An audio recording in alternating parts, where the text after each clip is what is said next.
Welcome back!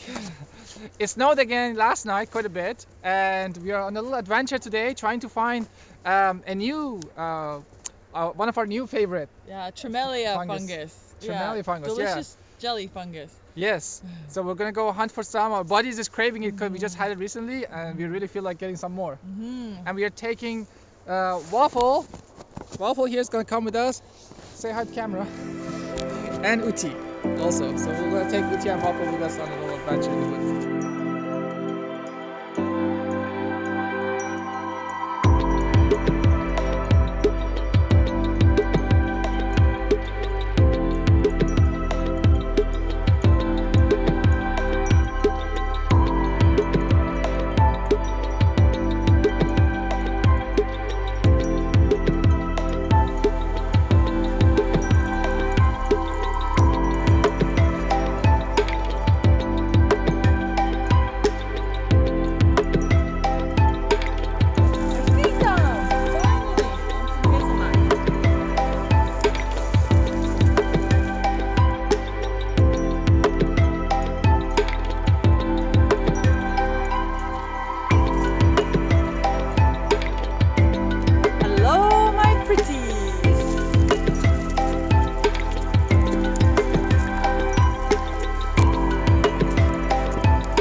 Okay, so we found a few pieces right here.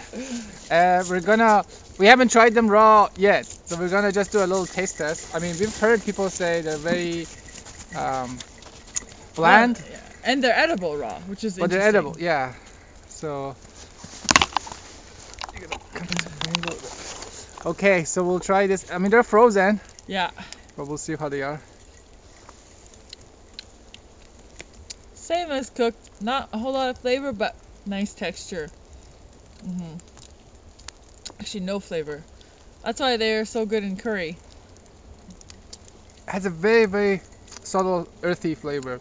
Really subtle. Yeah, but yeah, you can't really tell. But the texture is not bad after you get over that initial texture difference. It's so different first, but it's pretty good. I like it. Yeah. Yeah, I would snack on it. Oh, totally. Yeah. Okay, well, let's go find some more.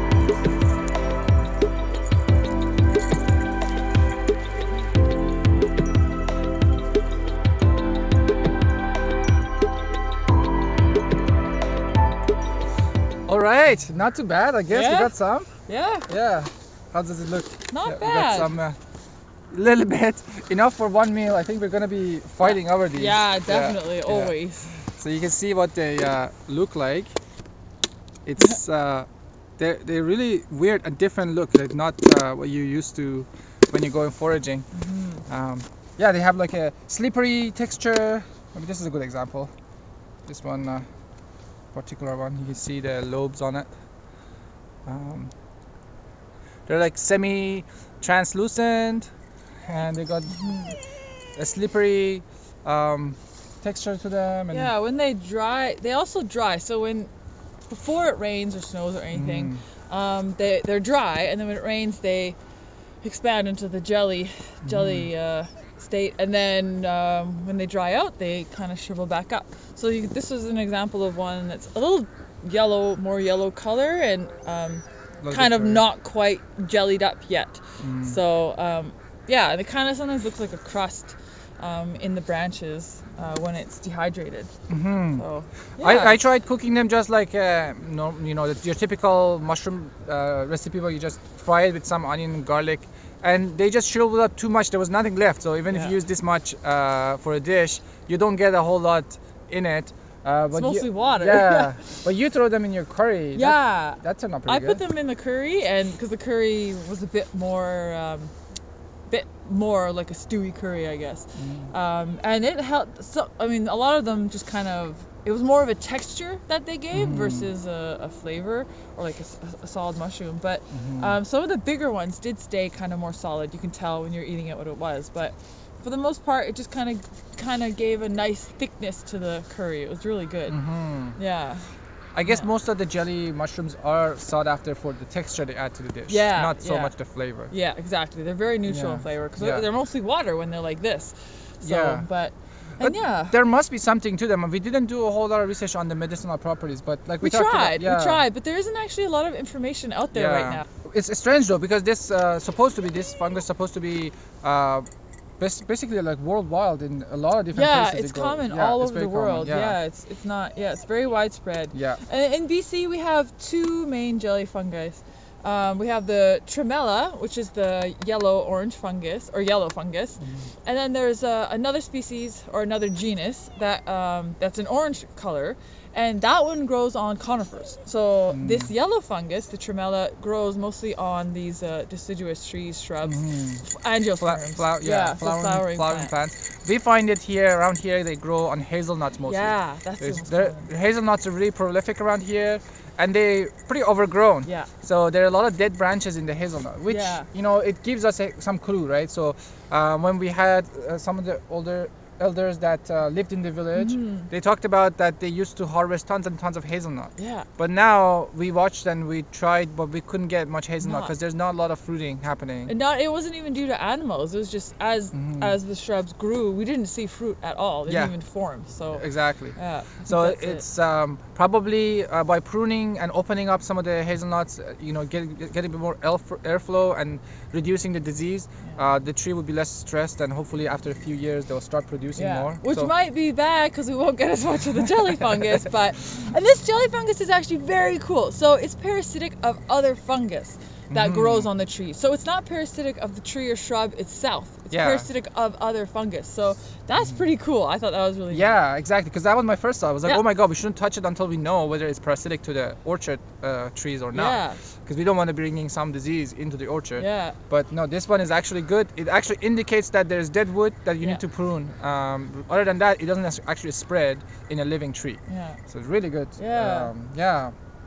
So this fungus has a few common names. It's people call it witch's butter, or was it yellow golden fungus, or the brain fungus. Fungus, another one.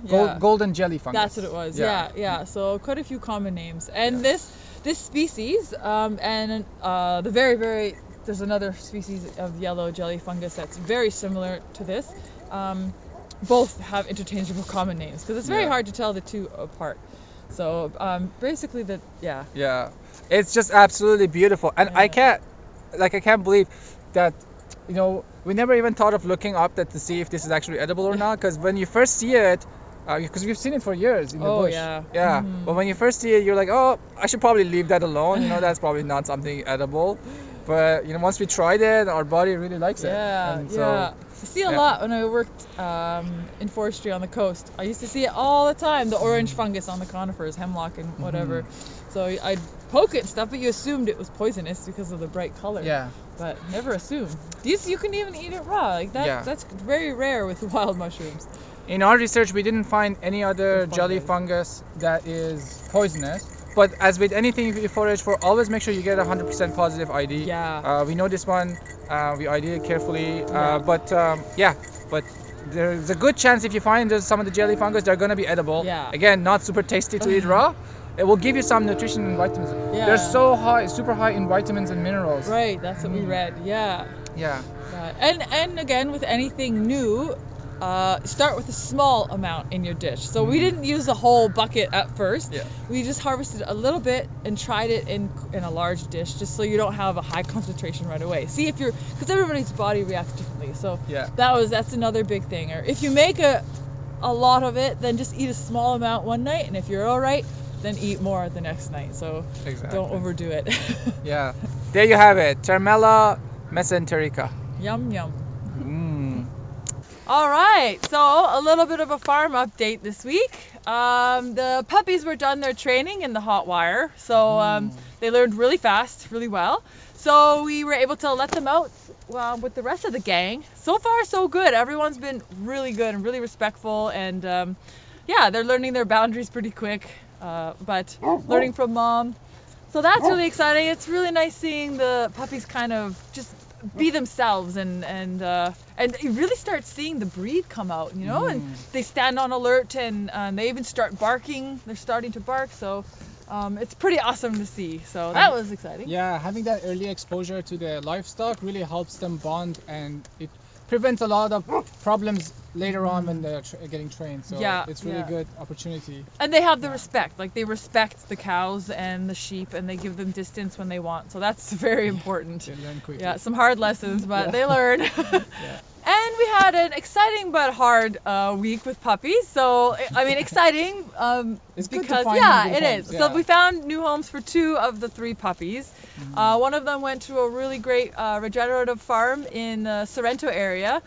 And then the other one just left us today to a wonderful farm in the West Kootenay area. So yeah, so there's 2 gone. So there's 1 still available, little floofy. I'll go grab him. So this male, fast. this is a big male.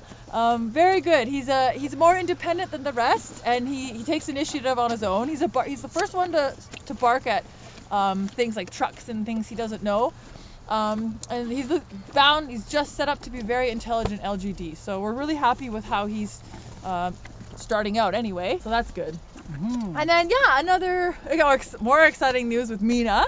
So not only did her udder start to really fill out, but her belly button area. Her belly button used to always be like tight to her belly, but now it's starting to come down and fill, and she's just filling out so nicely. So. Very exciting to see. Well, exciting but stressful, because that means a month and some left, and we're gonna. It means we're really, really close. We are close. Yeah. So yeah. So we're excited, but nervous, because it's a little different than lambing. That's for sure. And we're far from any help. So it's gonna be a lot of work once that happens. Thank you everyone for watching another one of our videos. Don't forget to share the video, like, and subscribe, and we will see you next time. Yes, sounds good. Okay, bye. That's a big foot. Wow. Look at that. He's a big guy.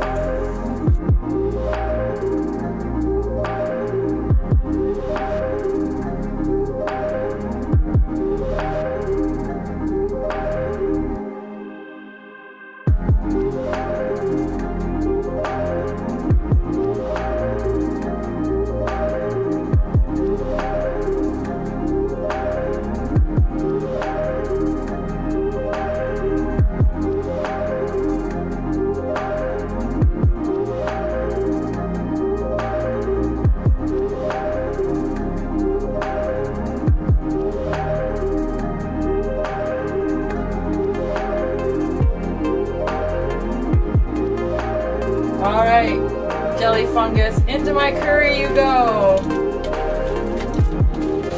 So, very exciting. There's old orchards all throughout Ushaya, old Newport orchards, and we saw from the road these bright, beautiful jewels. So we pulled over to our